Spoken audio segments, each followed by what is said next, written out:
Beaucoup de gens se disent, ouais, je vais faire une thématique sur les maths, je vais faire une thématique sur l'art d'apprendre, etc.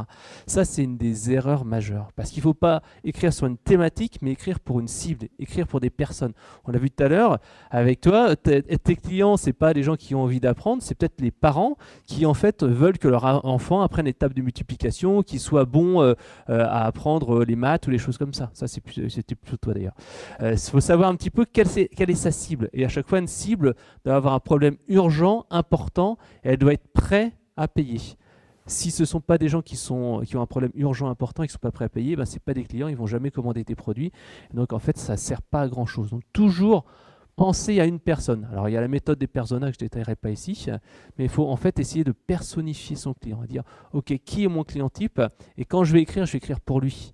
Et en fait comme ça on va parler vraiment à une cible. Je m'adressais à une personne, on disait tout à l'heure, on s'adresse à, on va pas bloguer par exemple sur les maths et les tables de multiplication, mais on va dire votre enfant n'arrive pas à retenir les maths, ou votre enfant n'arrive pas à reprendre les tables de multiplication, mon enfant est nul en maths, je ne comprends rien. Essayez d'utiliser comme ça des mots-clés qui vont permettre en fait d'attirer la cible. On ne va pas faire une thématique, mais on va faire du blog pour une cible précise. Et moi, je dis toujours, faites le test simplement. Regardez vos 10 derniers articles de blog. Regardez les 10 derniers articles de blog et regardez si vos articles correspondent bien à votre cible, à ce que vous voulez faire.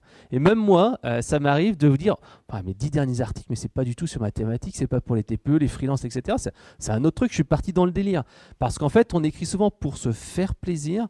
Or, en fait, si vous voulez faire un vrai business, il faut écrire pour des gens et faire quelque chose qui va les attirer.